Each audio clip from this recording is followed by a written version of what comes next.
কোথা থেকে আসছেন আপনারা? কুড়িগ্রাম। কুড়িগ্রাম। আমাদের এখানে কিভাবে আসা? জানলেন কিভাবে? ভিডিও দেখে বসছি। আচ্ছা আচ্ছা, তো কি ফ্রি নিচে এর আগে কখনো? হ্যাঁ, 3 মাস 4 মাস নেওয়া হয়েছে। 3-4 মাস নেওয়া হয়েছে। আচ্ছা, এই 3-4 মাস নেওয়ার পর কি কিন্তু কোনো পরিবর্তন আসছে? একটু একটু পরিবর্তন হয়, খিঁচুনি হয়, আবার দেখা আবার যায় যে আচ্ছা, তার মানে খিচুনিটাই হচ্ছে বেশি বেশি ঘন ঘন। হ্যাঁ আপনি তো ডক্টর দেখাচ্ছেন খিচুনির জন্য, নিউরো মেডিসিন বা হ্যাঁ চাইল্ড নিউরোলজিস্ট দেখাচ্ছেন। নিউরোলজিস্ট। আচ্ছা, যাই হোক, তো সিবি বাচ্চাদের মানে কিছু অ্যাডভাইস যেটা আসলে আমরাও অনেক সময় বলি, পেশেন্টরা বা পেশেন্টের অ্যাটেন্ডেন্টরা তারা কিভাবে বোঝে না, ওনারা ভাবে যে একটা চিকিৎসা নিলে হয়, সেটা অনেকে ভাবে যে ওষুধ তো খাওয়াচ্ছি, বাচ্চা মানে আস্তে আস্তে ঠিক হয়ে যাবে, বা কিছু ব্যায়াম তো করাচ্ছি, বা কিছু ব্যায়াম শিখিয়ে দেওয়া হয়। হ্যাঁ, শিশু বিকাশ কেন্দ্র থেকে কিছু ব্যায়াম লিখে দেয় বা কিছু ব্যায়াম শেখানো হয়, যে কাজগুলো তো পরে আবার 3 মাস পর যান, আবার কিছু ব্যায়াম দেখা দেয়, আবার যান। হ্যাঁ, সিপি বাচ্চা এই ধরনের বাচ্চাকে রেগুলার ফিজিওথেরাপি দিতে হয়, এবং সেই ফিজিওথেরাপিটা দিবে অবশ্যই একজন ফিজিওথেরাপিস্ট। আপনাকে ধরেন বাসায় কিছু কাজ দেখাই দিল, আপনি বাসায় কাজ করালেন, এইভাবে করে বাচ্চা কখনোই উন্নতি করা সম্ভব না। হ্যাঁ, এই যে এত টাইট হয়ে গেছে, একজন ফিজিওথেরাপিস্টের হাতেও যদি আসতো কখনো, এই টাইটনেস কমাইতে ম্যাক্সিমাম 2.5 থেকে 3 মাস বেশি লাগতো না।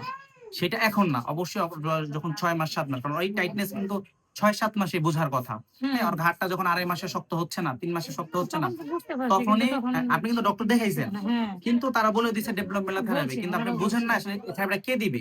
তারা হয়তো কিছু কাজ দেখাই দিয়েছে বাসায়, আপনি করছেন, কিন্তু এই যে ডেভেলপমেন্টাল থেরাপি বলেন, স্পিচ থেরাপি বলেন, অকুপেশনাল থেরাপি, এটার জন্য অবশ্যই তাদের কাছে আসতে হবে, থেরাপিস্টদের কাছে আসতে হবে। হ্যাঁ, বাসায় শিখে করানো সম্ভব না।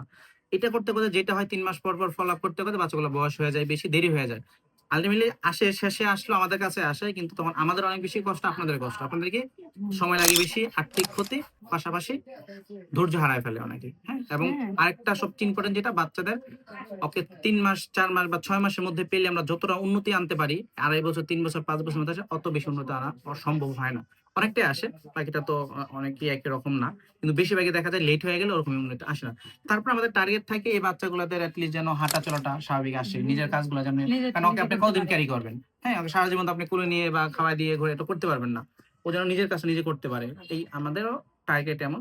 তারপর দেখা যাক, বাচ্চা যদি একটু বয়স বেশি, আমরা চেষ্টা করি, আপনারা চেষ্টা করবেন, আপনি রেগুলার নিয়ে আসবেন একজন থেরাপির, যিনি উনি মিনিমাম আধা ঘন্টা থেকে 40 মিনিট ওকে থেরাপি দিবে, এবং আপনাকে কিছু কাজ বলে দেবে যেটা আপনি মিনিমাম 10 থেকে 15 মিনিট করাবেন ওই থেরাপিস্টের সামনে সামনে।